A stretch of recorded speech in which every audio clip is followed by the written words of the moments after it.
Hey, baseball fans. Tim Lowry with Backfields Media here with another episode of our eMLB Top 10 Right Now series. Today, we're going to look at the shortstops in eMLB. As always, please leave your comments below or hit us up in the Discord. Like and subscribe. You know the drill. Let's move on. Let's get to our top 10 list with our number 10 shortstop. Our first truly community created player, Jimmy Fund, named after the charity that we all know and love and support.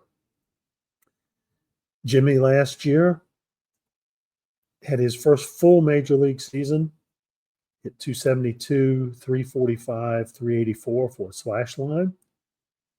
Was good. As you can see, a lot better than the profile would suggest. However, when you look at the work ethic and intelligence, the scouts really like what he has already become and what they expect him to be. You can see he's got a lot of room to grow for the two-tone in his profile. This is a young player who is going to develop perhaps into an elite top of the order type player. Good speed, good stealing instincts, very good shortstop. One thing you will notice as we go through this top 10, you look at the position ratings, and they're all in the aqua to blue. And it's like, oh, these are great. And then you look at some of the rate stats, the counting stats. This is a tough field to crack defensively, shortstop. For an example, you look at Fund's ratings, 78 shortstop, the plus all the way around. And yet in zone rating, he finished 19th. So it is difficult to be a shortstop in eMLB. But he's got the great speed, he's got the power. Started really turning it around the second half of the year. Had 2 leadoff homers in a week in August, and just kind of got a fire lit under him after that. Who does he compare closely to? Oscar Robles of the 2000s Dodgers, Lou Collier, who was a turn of this century journeyman infielder. And age-wise, his age 22 season comps very closely to current infielder for San Francisco, Aaron Nixon. Jimmy Fund is our number 10 shortstop in the MLB right now. Let's go to our number 9. And it is White Sox shortstop Brett Andrews. Brett is the only non-CCP on this list. He had 250, 323, 402. Pretty clear he is not a world beater, just barely below average for an OPS plus, and yet you see he had 4.3 WAR. And the reason why? Almost exclusively defense. Let's talk about the hitting a little bit. Slightly above average eye, decent gap power.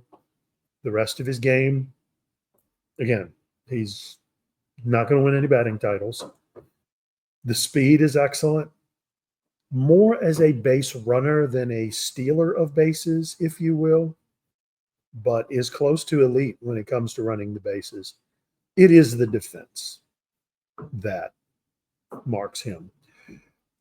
Was more of a third baseman earlier in his career. As a matter of fact, was the everyday third baseman for the 2027 Pirates that won a title. Brett was 4th in range, 5th in zone rating, 6th in defensive efficiency, and led all of the MLB in fielding percentage at shortstop with a .987. He only had 8 errors for the entire season at shortstop.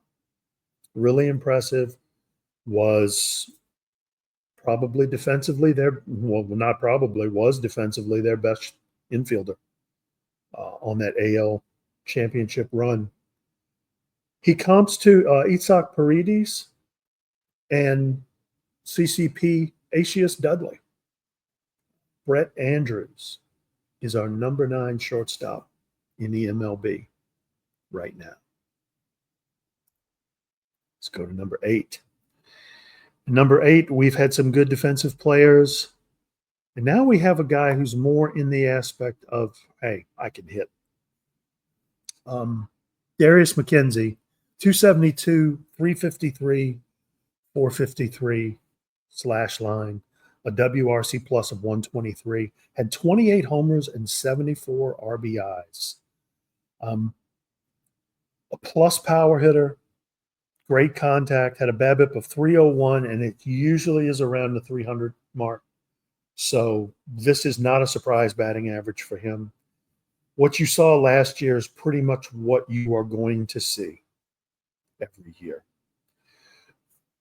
Again, you look at the ratings on defense, you think, okay, this is pretty good. However, in an overall comparison, he had -10 on his own rating, and it just shows how high the competition is at this rating. Who does he compare to? Some real greats. Nick Spence, Asher Kim, Troy Tulowitzki, Colorado shortstop legend there. One thing I want to mention about Darius McKenzie, he is ahead, and we're gonna make this comparison a lot. Cal Ripken has hit more homers as a shortstop than anybody in MLB history. Darius McKenzie at an age 27 is ahead of that pace. There are quite a few shortstops on this list who are ahead of Ripken's all-time pace. So we are looking at a, if not quite legendary, pretty close to legendary list of accomplishments here for these players. You will see as we continue to go what we mean. Moving on to number 7 for the Toronto Blue Jays, Jordan Cage. Jordan had a slash line of 270, 359, 417. Only 12 homers, but had 33 doubles. You see the rates, the ratings, plus contact, plus avoid K. No, he's not going to hit for a lot of power, but has decent gap power. And the BABIP is good, getting better. Great steal ability, plus speed. Had 14 steals and 16 attempts last year. Another defensive shortstop here. His best rating, interestingly enough, is turning the double play. He had a zone rating of 16.4, which was 4th in all of eMLB last year. He's 3rd in defensive efficiency. Here's the guy who won the Gold Glove at shortstop the last 2 seasons. Comps to Jorge Polanco, primarily as a hitter. Liam Spencer and Alex Lee, fellow CCPs. And by age, 1940 star Lou Boudreau. For those of you out there that play Perfect Team, you know who Lou Boudreau is. He's usually kind of like a mid-season card that everybody wants to get. Jordan Cage is kind of that shortstop here in the MLB. Toronto has him through the 2037 season. He is our number 7 shortstop in the MLB right now. Let's move to number 6. We just mentioned him as a comparison. Texas Rangers shortstop Alex Lee. Lee had a 282, 348, 445 slash line, 116 OPS plus. Can plus contact, can definitely hit the ball well, has a great line drive stroke, has almost had 35 to 40 doubles every year. Last year had 39 doubles. The home run rate fell off significantly, off of his high of 26 the year before. But in talking to the scouts here at Backfield Media, this is kind of more the profile we would expect. He might raise up a little bit to like 20, 25, but this is more appropriate. The contact fell off a little bit. I expect to see him a little bit closer to hitting 300 or just below. In terms of his defense, the ratings are just shy of elite. Had an 11.3 zone rating.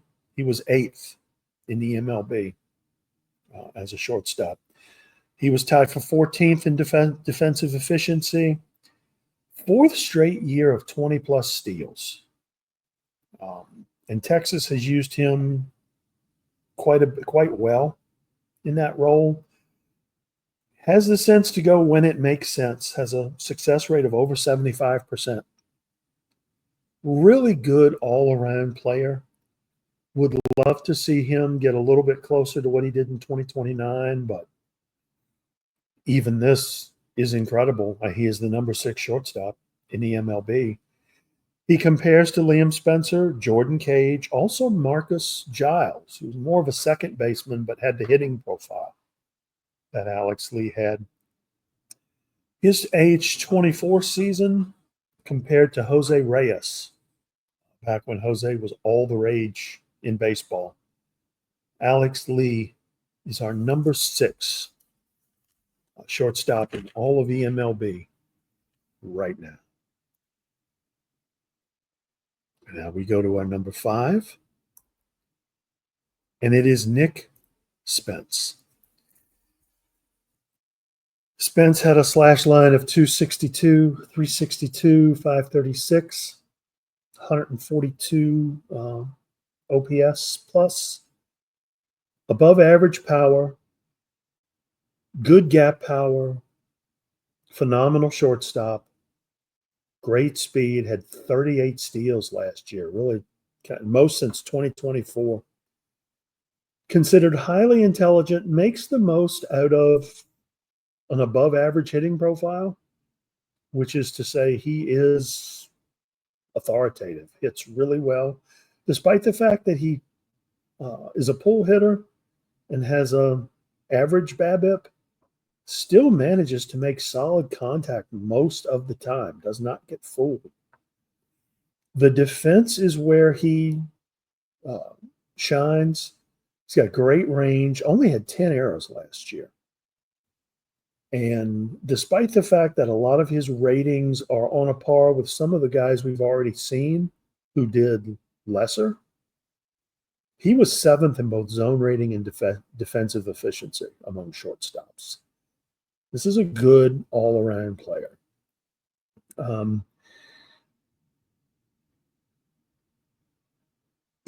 mentioned earlier about the Ripken comparison, about the number of home runs.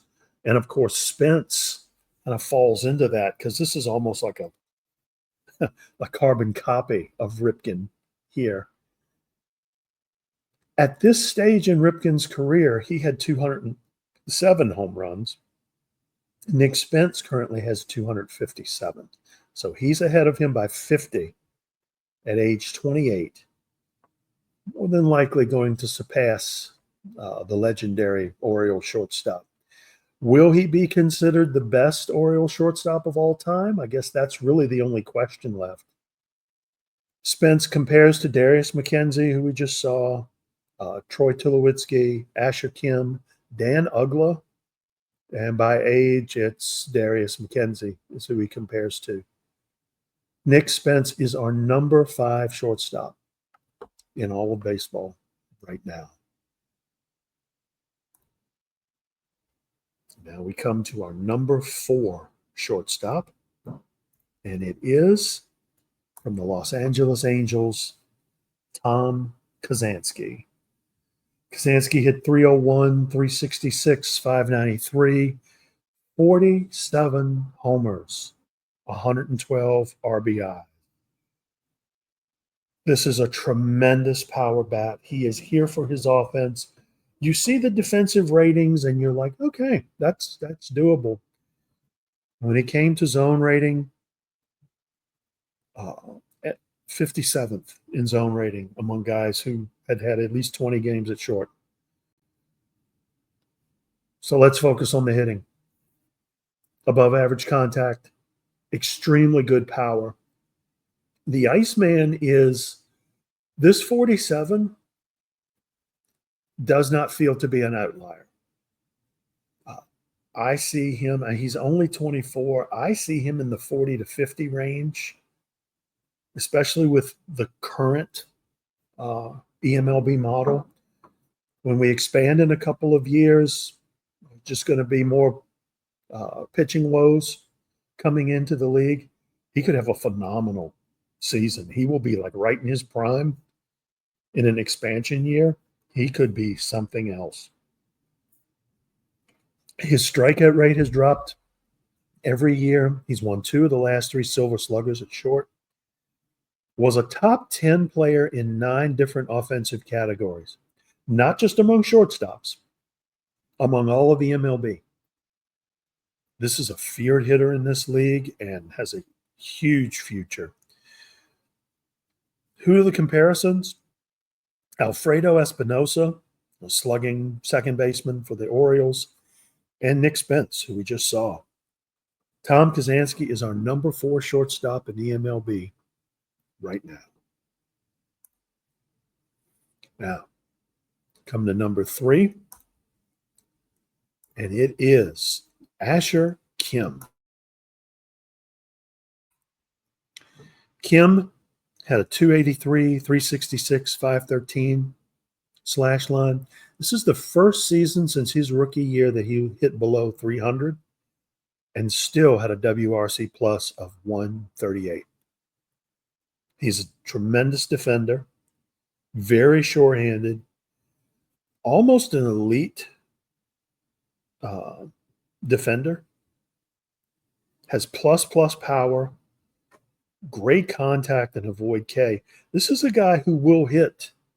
The 2029 season is probably a better indication of his offensive capabilities. He still hit 35 homers last year, but this is, a 320 hitter, 100 RBIs, 30 home run type guy.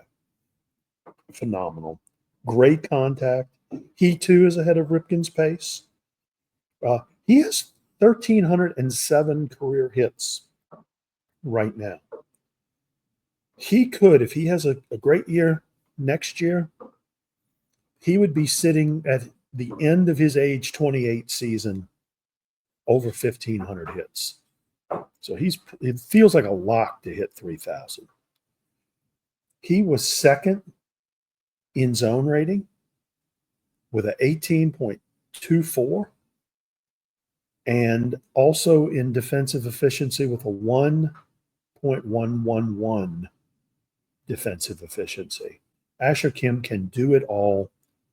Had a great season. He is our number 3 shortstop in all of baseball right now. And as good as he was, that means that the next 2 are really special. Number 2,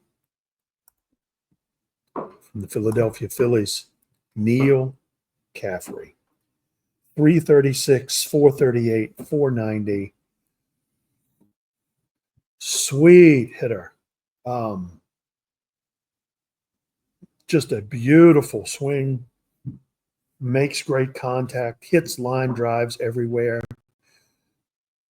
He's 25, does not have a lot of power, but uses had 44 doubles last year and 36 the year before that.